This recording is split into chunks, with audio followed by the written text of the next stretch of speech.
Welcome to my monthly expat career and lifestyle podcast. I'm Dominika and I am the founder of dmcoaching.eu, the place to be when you want to create a career you love and live the global lifestyle.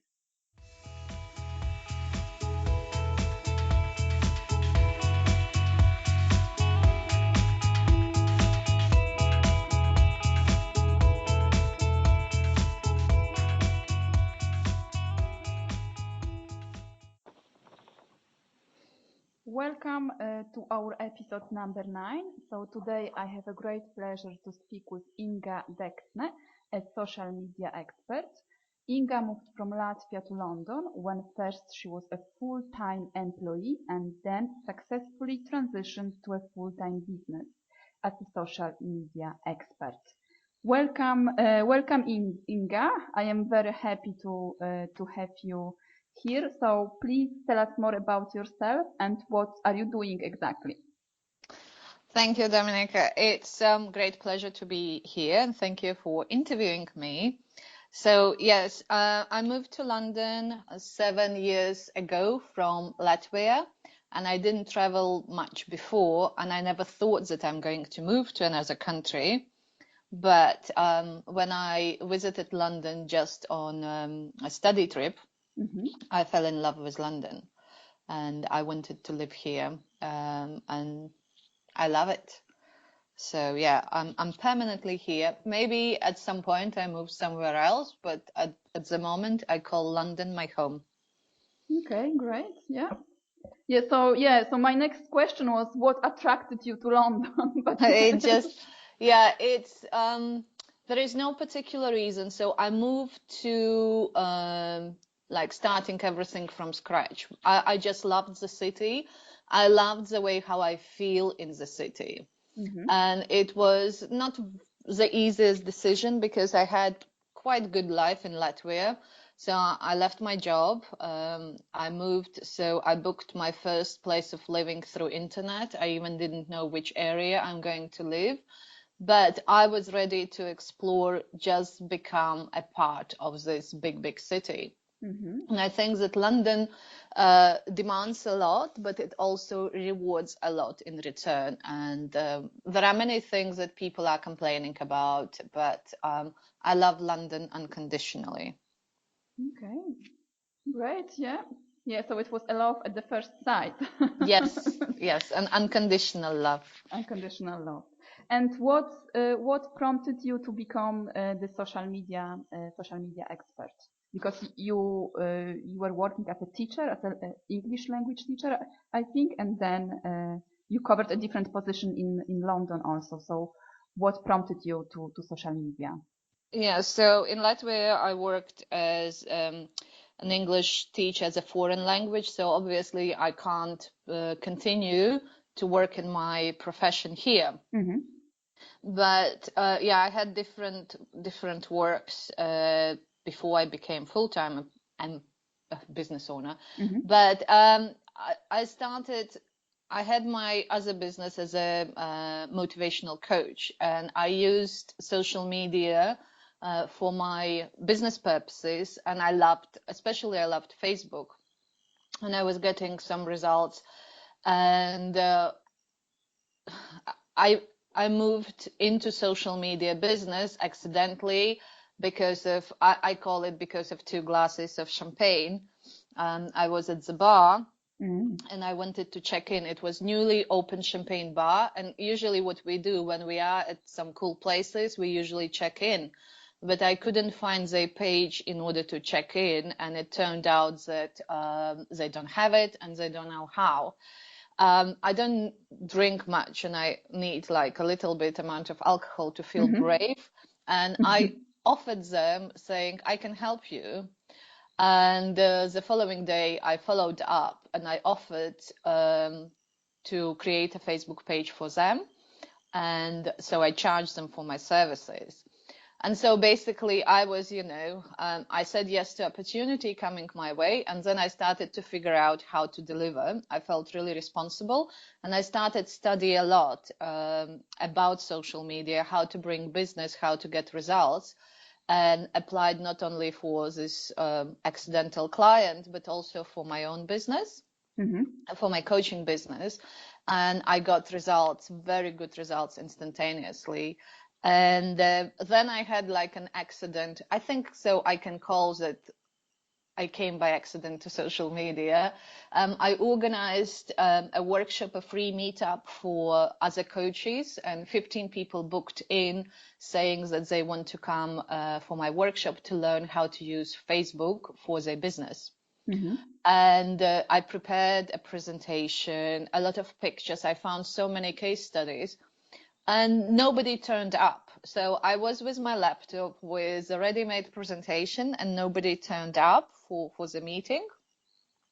And rather than, being disappointed and upset, I thought I put so much work into this presentation. I turned it into ebook. And then I started to build my audience of business owners who were interested how to use Facebook for their business. And then I started to organize online training. And then at some point it was too much to juggle my day job, my motivational coaching business, and social media part. So I made a decision to go with social media. So yeah, this is how I became involved into social media world. Yeah, so it was like by accident, and then I like that how did you overcome the challenge of not having anyone in your workshop, and then starting something new from it. So we know that the transition from full-time employee to a business owner can be very challenging.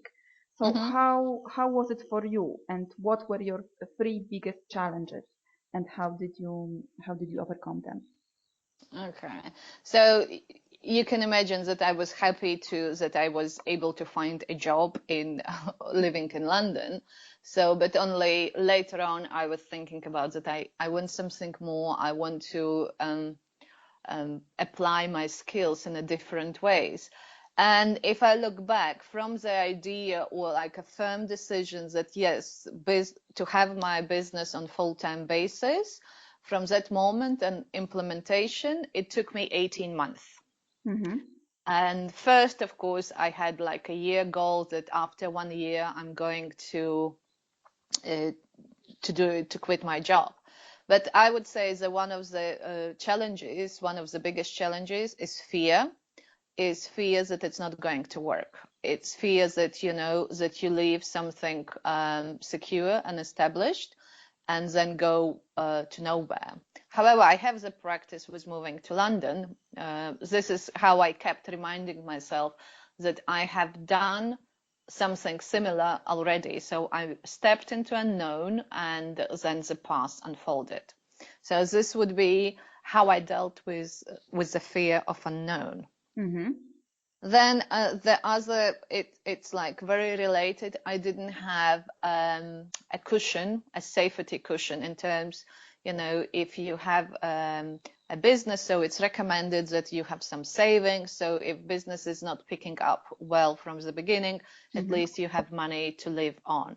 I didn't have it, and I was waiting for the period to have this cushion. But I know that I've learned that we are afraid of making changes, even when the changes are desired ones. So I was creating all possible situations so I don't have that cushion.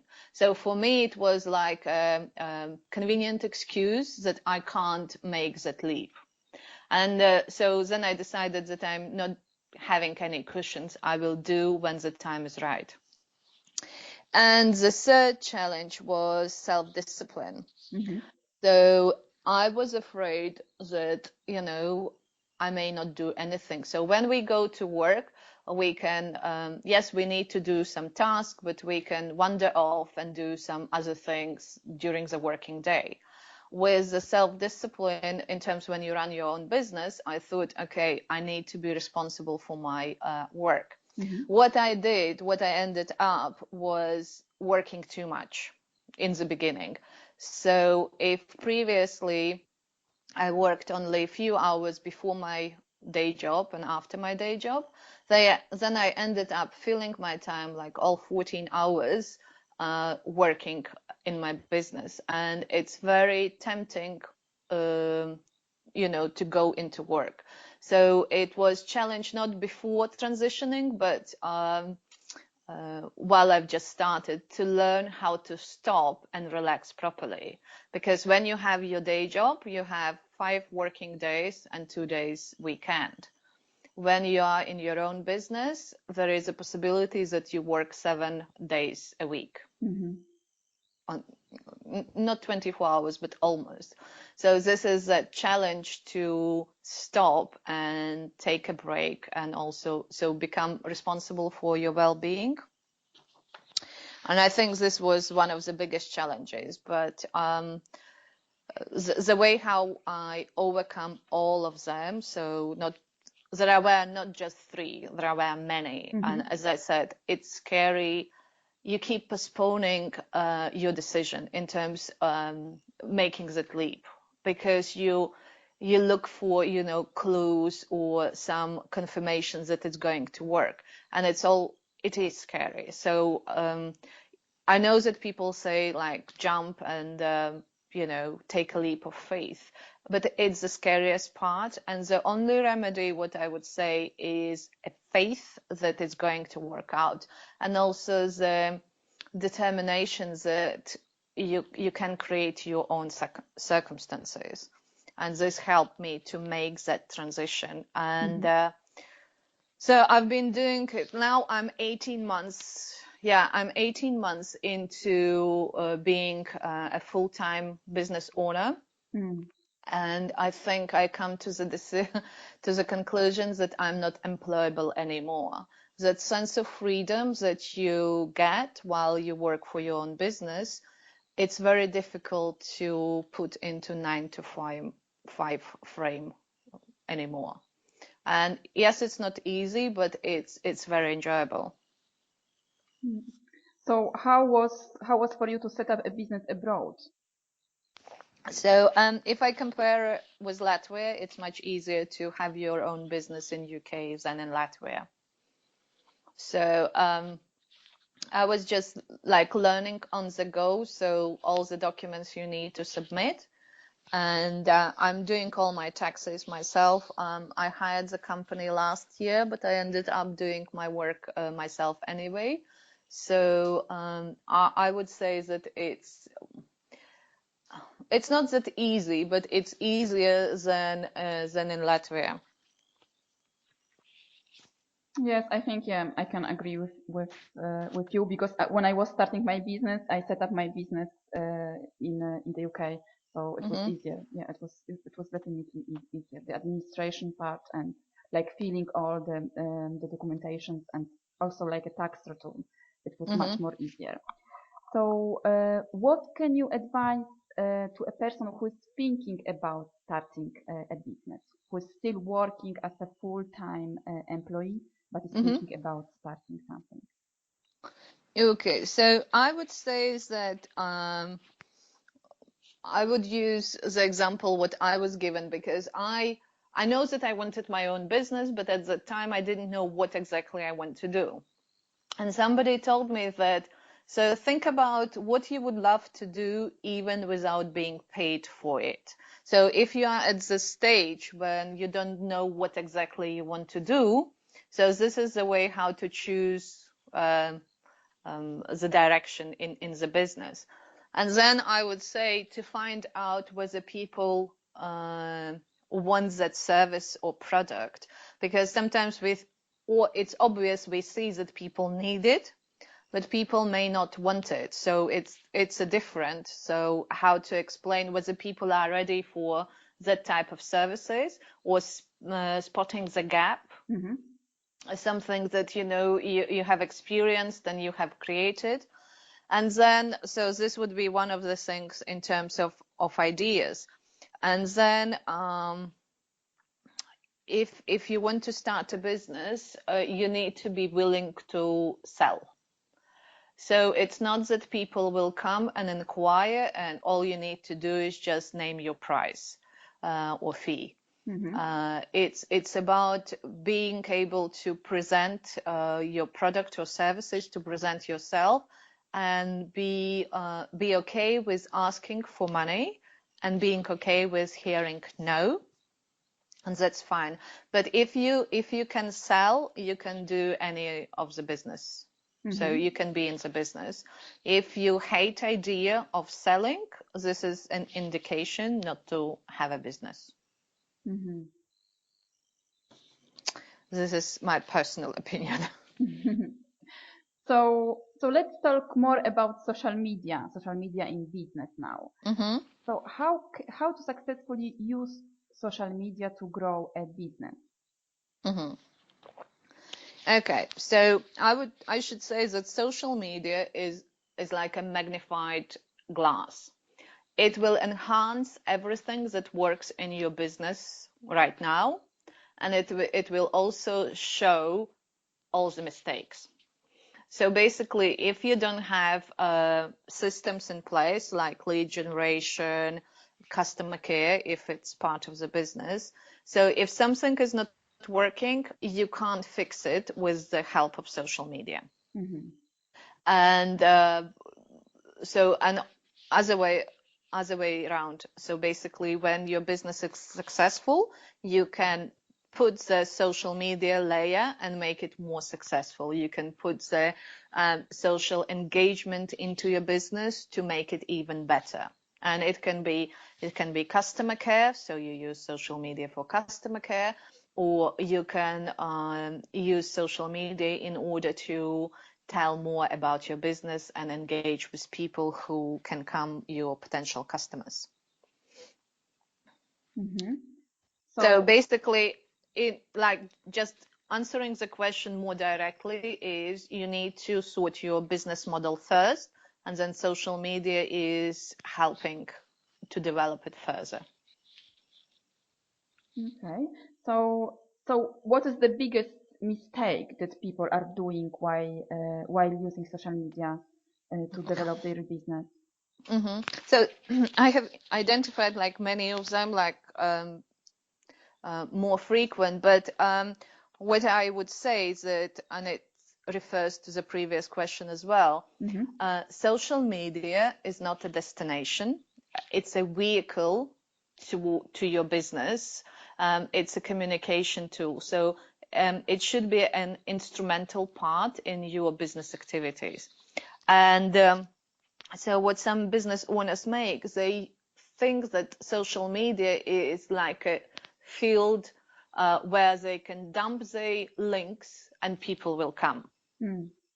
So, and then they are under illusions that they do everything that it takes to be on social media. They are very active. They have 100 tweets a day, or 10 posts a day on Facebook, and nothing happens. And this is only because that the systems are not working. And I use this model with a layered cake. When you have, let's say, 3 layers of cakes. Social media, it's a topping.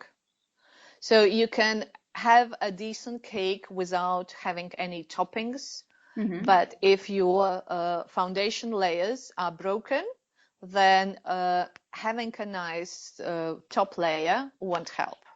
So the same goes with social media. The biggest mistake is that people rely on social media to do the magic for them. And they spend unnecessary too much time on things that can't work. Okay, so which social media a business owner should use? Facebook, Twitter, or LinkedIn? All of them, or depends of the type of the business you have? Yeah, so I would say that they need to have presence on majority of these main platforms. It's like so you choose the main one, which is where your potential audiences are hanging out, obviously, and then you have presence there. But at the same time, so I would say that LinkedIn is a good platform. So even if you don't use it actively, it's like your virtual business card. And so it's good to have presence on main platforms, but then you can choose one or two where you're more active, and there you use them to integrate into your marketing system, and also to engage with people, to learn more about your audience, and use more like socially communicating with people. So for instance, on Twitter, it's important to to tweet at people, not just put the links, to use Twitter to engage with people. The same goes with any other platforms. On LinkedIn, you can use LinkedIn as a virtual networking place without leaving your home. But the same, like if you go to networking events and you start giving your business cards, everyone, even before starting conversation, you want to create relationships. The same goes with the virtual world. You use social media to create relationships, and you choose that social media platforms that you enjoy being there, and where your audience is. And then so you will see the more consistent you are. So it's easier to be consistent on one or two platforms rather than being everywhere. And when you have a system in place, then you can replicate one by one. Let's say you have built a great network on LinkedIn, you can move then to replicate something similar, but in different way on Twitter or on Facebook. But you don't need to be active on all of those platforms. Yeah. So choose only one or two and then focus on creating relationships. Creating relationship, building the system, so you integrate it into your marketing strategy. So it is possible to get clients via Facebook, LinkedIn, or other social media. Yes, it is. And this is my business model in terms, all my clients come from social media. Like not all. I do public speaking as well, but I teach people to create systems that brings them clients. It wasn't like, it's rarely when somebody see you on social media and say, I want to work with you. However, I had this case when one of my clients, she was very resistant about creating videos and post them on Facebook. Let's say Facebook gives more reach when you put the videos directly, not a link to YouTube, but when you upload videos directly on Facebook. And what happened? So she had 3-minute video about what she does, what kind of clients she works with. And somebody completely cold lead, contacted her after the video saying, I could feel that you are my type of person. I would like to work with you as my coach. And he paid over 3,000 something. Wow. Wow, that's a great story. Yeah. So usually it's more indirectly. It's, you give away some useful information as a free, and you build your list. So you use social media basically to build your list. And then through email marketing systems, you build relationship with people, and then you offer something. And this is how, and people don't see that, like that link that it came from social media directly, because they sent to the list. But so the best way how to build your list is social media platforms. Yeah. So what are your plans for the future, Inga? For the future, Yeah. I'm ready for my own coaching program around social media, and it will be merging social media and mindset elements, because I discovered that yes, people want to be visible. Yes, they want to have, lots of fans on Facebook, lots of interaction, but at the same time, they are afraid of being judged or making mistakes publicly, and they stall themselves. And what happens also, so many people use excuse of not knowing social media that's why they can't get results, or they can say social media doesn't work for me. So I want to combine elements of mindset and social media skills, and helping people to create those systems in place so they grow their business using social media elements, but they don't rely heavily on social media as such. It just bringing elements into place and building businesses. So yes, and this is I continue to work with the online training as well. And if I talk about my one of the biggest goals is to get public speaking in place so that I'm getting paid for giving my talks. But it's in the future. So yeah, these are my plans currently. So this coaching program, it will be like a group program or a private one-to-one? So it will be a combination of elements. So it will have elements of one-to-one coaching because it's necessary, plus the group environment as well. So where people can, bounce ideas, have this community feel. And so, yeah, it will be both. Both of them. So where can we find more information about you and how to get in touch with you? So I know that you have a website, that you have a wonderful Facebook page. So where can we find you? Okay, yeah, I have a website, and I wouldn't say that it's like a state of art in terms of the website itself, because I work with social media, so a website is just instrumental, but I will do some improvement work. But on my website, it's www.onlinemarketingexplorers.com, and there, so you can find there is a free offer currently, or if you send me a message saying I've heard the interview, I will give you the service for free, even when it will be a paid version, because I have created a new service, which is social media laser audit, and currently I'm giving it for free to test. Okay. But then it will be 125 pounds.